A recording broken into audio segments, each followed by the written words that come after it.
Hello and welcome to the show. This is Do All the Things. On today's episode, we're going to compare two legendary microphones you might consider for streaming or podcast. We have the SM7B and the RE20. What are they like? Or maybe you might want a condenser?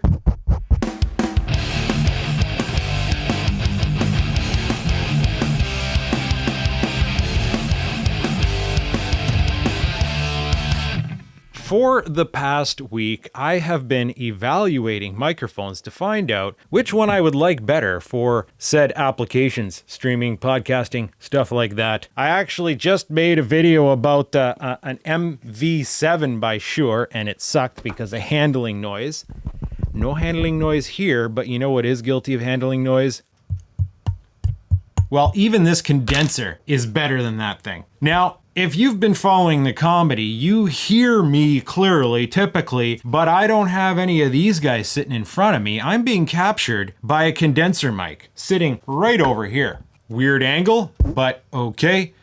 That's it right there. It's worth mentioning, this is a micparts.com S12 microphone with a modification, which is important to know. I think these are built to order. I would assume MicParts, if you order this microphone from them, they would do this modification to the mic free of charge because it is in the microphone's manual. Basically, you could calibrate the high frequency roll off of the mic, which I've done to try to suppress sibilance. And I have the 0.1 installed onto C14.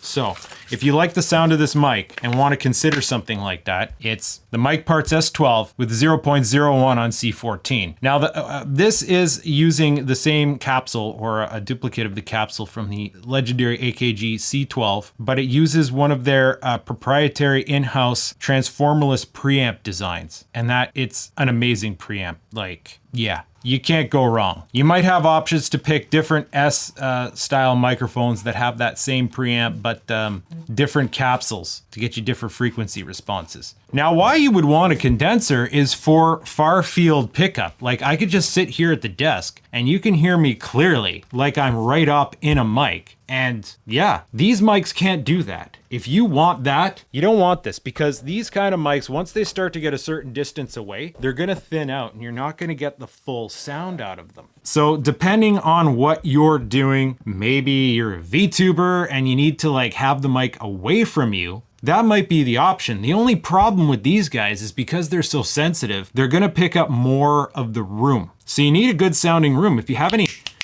reverb or echo in your room, they're gonna pick it up. That said, anything you don't like about the sound of my videos is user error. It's not the mic. This room isn't necessarily optimized.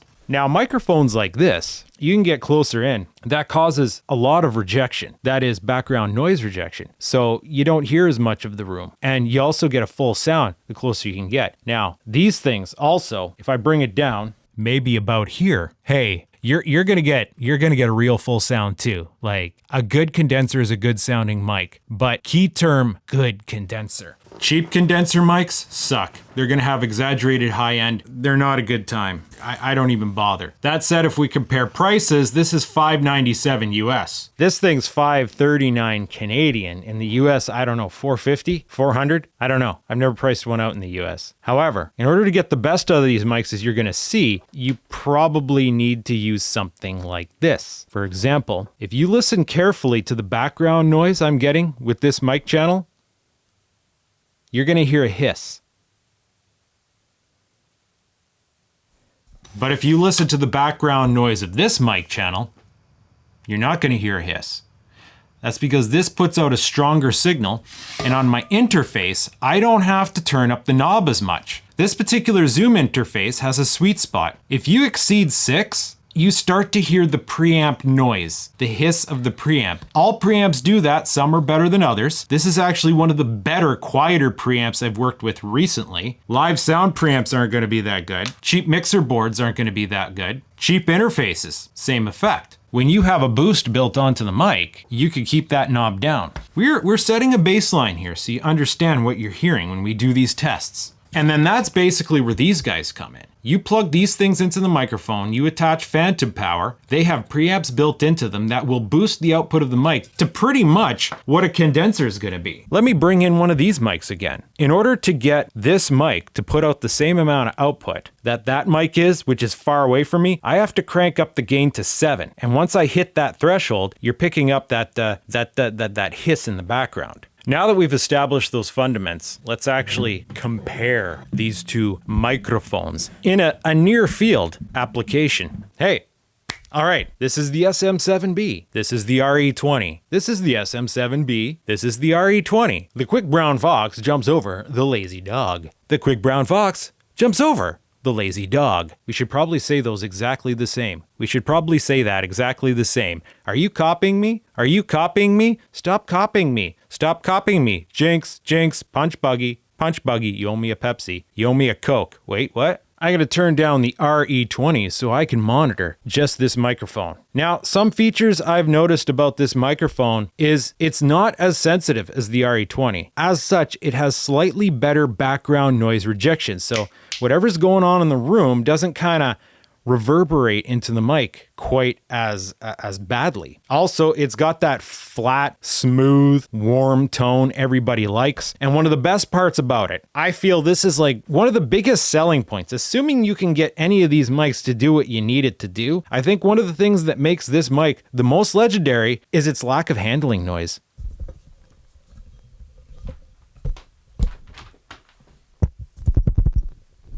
Like, we have to get really aggressive with it. When you stick it on a boom and adjust it around to do stuff, you don't hear it. If I go typing on my keyboard, you're hearing the sound my fingers are making, but you're not hearing it come up into the mic. And that's huge to me. That's huge. Now, if we wanted to get a little bit farther back from the mic, well, this becomes a problem with this microphone if we're using an interface with no boost, because now I have to start bringing up the gain. And we can hear even from a foot away, which is like what you might want for some applications. I'm still getting a relatively good tone, but listen to that background noise.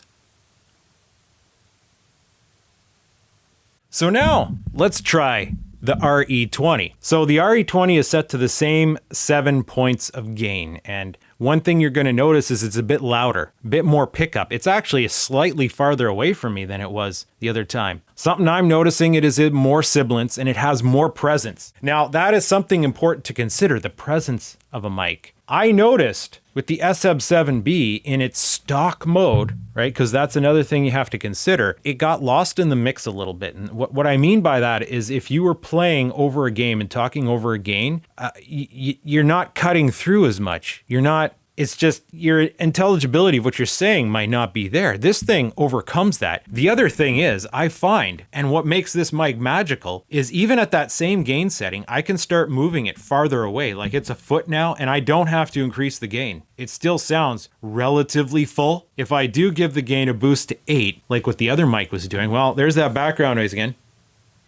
It's going to be consistent because the preamps are consistent, but you know, this microphone has the magical ability to sound like it's closer to you. I think it would be really good for recording guitar, but I do find I'm noticing more sibilance that I don't necessarily want. Let's get in close. I got the gain at 6.5 now. Definitely quieter. I don't know if it's as bassy. Now, one thing that I don't like about this mic is it does have handling noise. It's more forgiving to placement and distance. You know what I mean? Like this microphone might be better for a VTuber who needs the mic out of the way so that their facial capture can work the way it's supposed to, but you're gonna hear moving it. And if you have the stand on the same desk, this is not a cheap chintzy desk. This is solid, but it's traveling up. Indeed, they tend to use an additional shock mount with this particular microphone. Here in Canada, that microphone's $10 cheaper than the SM7B, but if you wanted to do something about this handling noise, you might have to spend an additional $160 to do that, which kind of sucks. But I don't know, you have to pick your battles. What features are important to you? A forgiving placement. You know, you go a little bit offside, we're going to get a little less sibilance. It's going to warm it up just a bit. After experiencing these microphones, I'm kind of figuring out why this thing's so legendary. Because let me try something else here. This has switches on the back. This one does. That should just be a low frequency roll off. So it's going to pick up less low end. That's pretty standard. What happens is there's low frequencies like rumbles and stuff that you don't need in your information. You can't hear them. You filter that out. You can still get a warm, bassy tone, but you filter out that low end just so there's no rumble and extra crap. I'm going to go onto this microphone. I'm going to turn on that low end, but there's another feature here, right here. A little presence bump. Now let's compare the sound of these two mics. Same gain setting, right next to each other. This is the SM7B. This is the RE20. This is the SM7B. This is the RE20. The quick brown fox jumps over the lazy dog. The quick brown fox jumps over the lazy dog. The arsonist had oddly shaped feet. The arsonist had oddly shaped feet. That's one thing I'm immediately noticing. So RE20, RE20, quick brown fox, yada yada. SM7B, SM7B, the quick brown fox, yada yada. Oh, I gotta pull it closer. So that's gonna be interesting results. Check, check, check. Interesting results. Interesting results. I gotta level these guys out so they're about the same. Yeah. No, they are about the same. I did move this one closer. You can't actually boost something. So when you flick that switch to do that mid hump, which is supposed to add presence, you're not actually boosting the mids as much as you're going to be cutting the lows and highs in such a way that accentuates those mid frequencies so that if you do add a touch more gain or get closer on the mic, then you'll get that presence boost. And then I do find in practice, it hits the same spots that the RE20 does. Now we get a little bit more presence, but do we still give that forgiving distance? Not so much. Presence boost and distance on this mic isn't that good. Well, not like this anyway. Distance on this mic? Yeah, I think this mic is way superior for distance. This mic is way superior for distance. The SM7B, not as much for distance. At least not with the presence boost. Turn the presence boost back off. Still not good for distance. Again, at least not like this. So let's start getting into these poppers. Here we have a CloudLifter, a very common implement that you start seeing. Preamp boost, I already explained that. And then alternately, we have this other one, which I guess I'm buying because I've scratched the crap out of it. That's okay, I kind of wanted this anyway. It's the SE Dynamite. They essentially do the same thing. They add a output boost to your microphones to kind of bring them up to the same level as a good condenser. Here in Canada, you're looking at $199. It is not a cheap tool. And it advertises a 25 dB boost in the gain. The SE Dynamite here in Canada, $129 on sale, $134, that's what it says on the box. And it advertises 28 dB a gain, a little bit more. Now, when I compare these two guys here, there's a certain aspects of selling point. The CloudLifter has the disadvantage that you need an additional cable. The Dynamite stick, I find it's generally more convenient because it'll interface with the mic itself, right? Plop it there, boom, done. Alternately, you could plug it into the preamp. It all depends on feng shui and ergonomics where it would be better. That's a selling point to me. The fact that that works that way more convenient. However, there is one, what's the word I'm looking for? A moral selling point. And that is the Dynamite's made in China. The CloudLifter says it's made in USA. That's a huge selling point to me, if all other things were equal. So I gotta go ahead, we're gonna do the Dynamite stick because it is right here, ready to plug in. Now it needs phantom power, which I guess I can't turn on. Oh, I gotta reset my audio.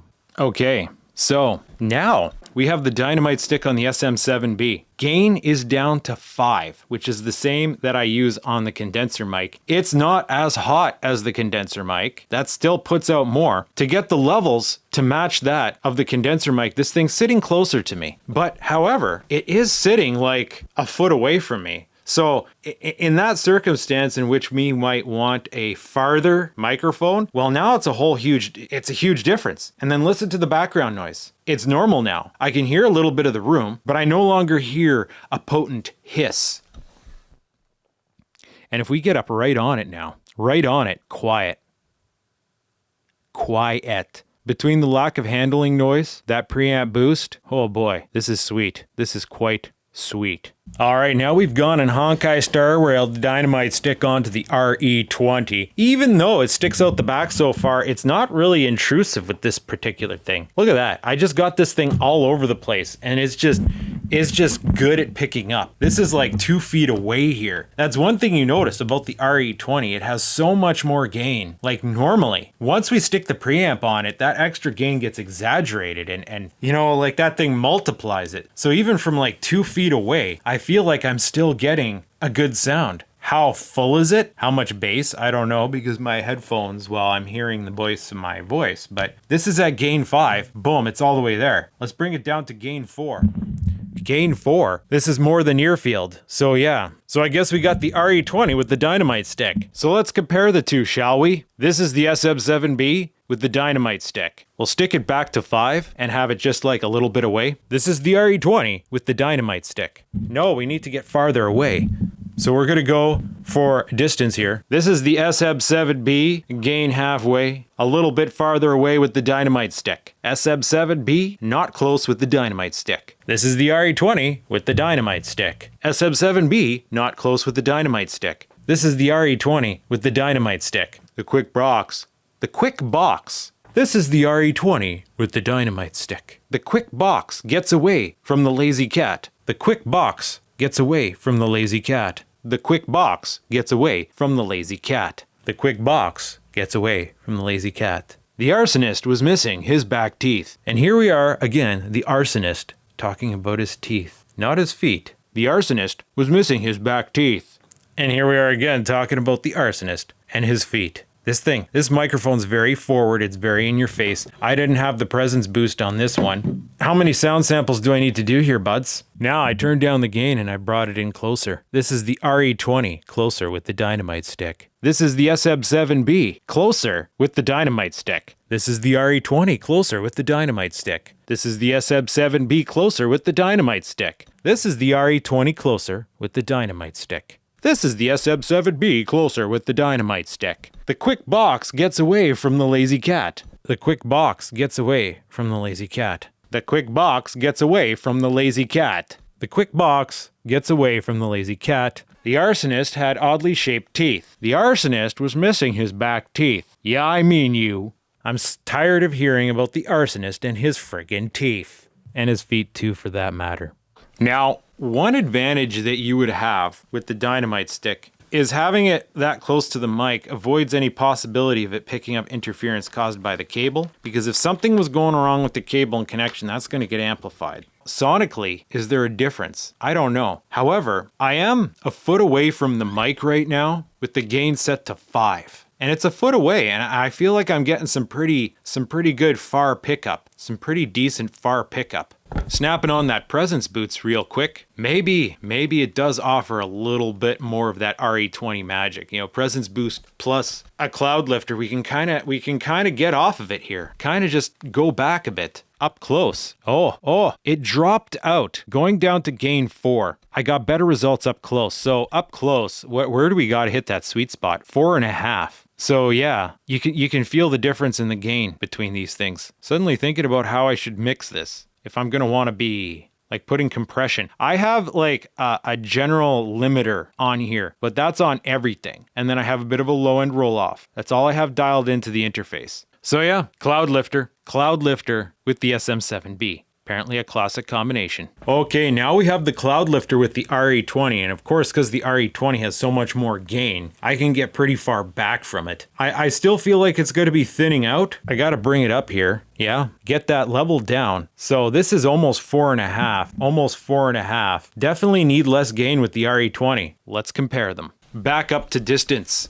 Gain 5. This is the SM7B with the CloudLifter at a distance. This is the RE20 with the CloudLifter. This is the RE20 at a distance with the CloudLifter. This is the SM7B with the CloudLifter at a distance. This is the SM7B with the CloudLifter at a distance. Oh, also with the presence on. This is the SM7B at a distance with the CloudLifter and the presence off. This is the RE20 at a distance with the CloudLifter. This is the SM7B presence off. This is the RE20 at a distance with the CloudLifter. This is the SM7B presence off with the CloudLifter.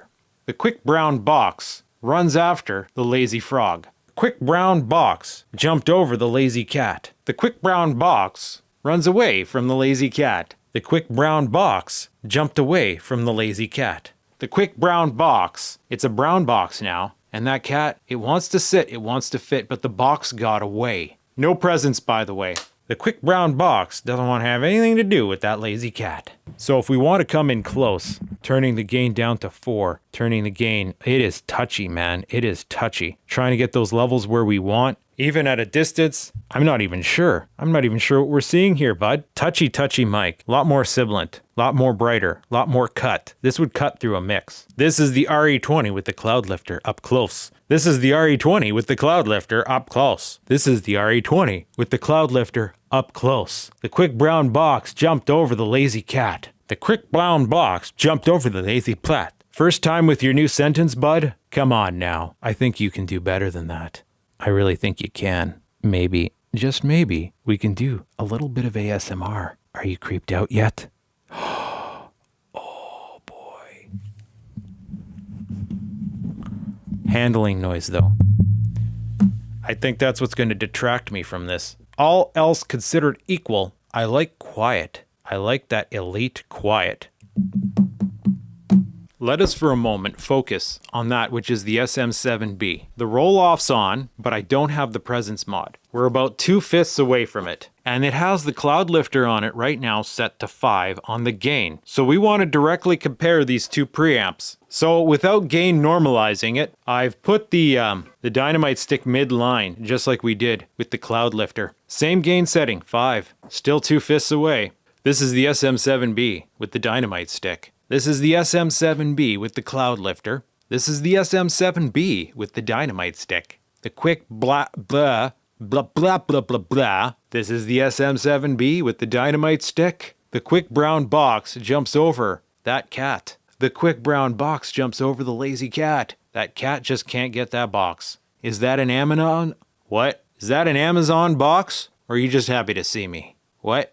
Do we have a difference sound-wise? Let's get in close, see if we can find out. All right, gain down to 4, and we're gonna get right up on the mic this time. Gain down to 4. This is the SM7B close up with the CloudLifter. This is the SM7B close up with the Dynamite stick. This is the SM7B close up with the CloudLifter. This is the SM7B close up with the Dynamite stick. This is the SM7B close up with the CloudLifter. This is the SM58 close up with the CloudLifter. This is the SM7B close up with the Dynamite stick. Okay, so now I'm in a position here where I can only really come to a conclusion until I properly listen to these playbacks without me actually being talking. Suddenly, the CloudLifter, even though it's less gain, and even though I'm using the same gain setting on the thing here, I feel like it's louder. Is it louder? I don't have the presence set on. It's on flat right now. Cloud activator. CloudLifter, mic activator, sir. Oh. So which one of these?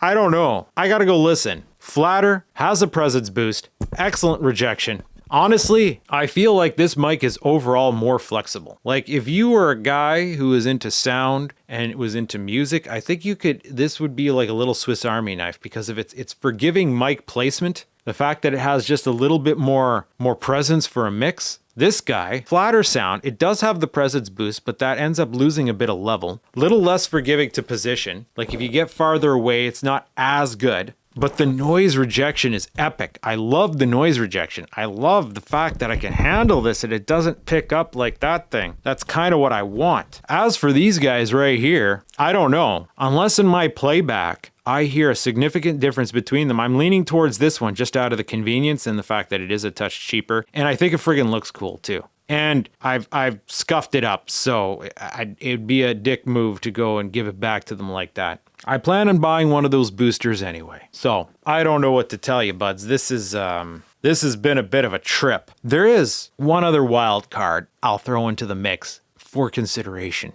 I was once watching this video where someone pointed out that the SM7B quite possibly has the same capsule as the SM58.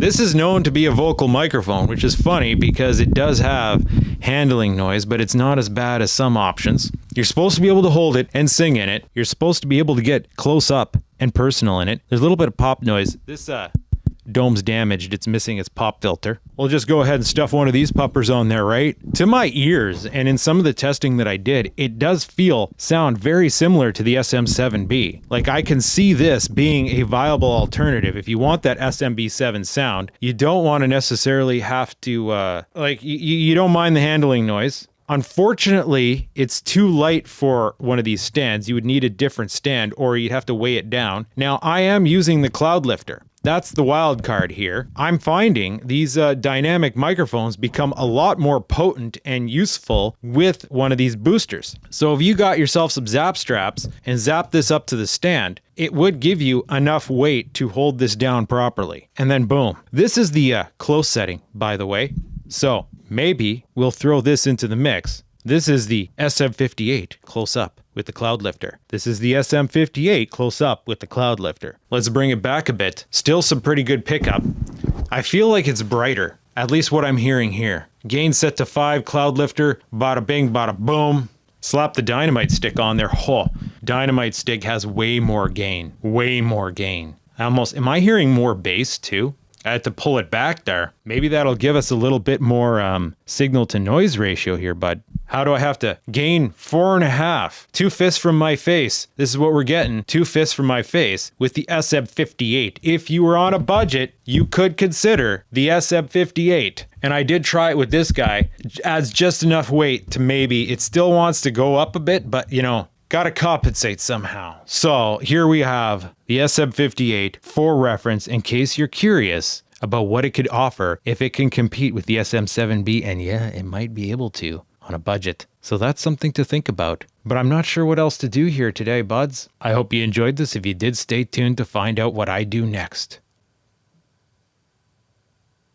Oh, I managed to make that outro smooth. Usually, they're all super awkward. Well then.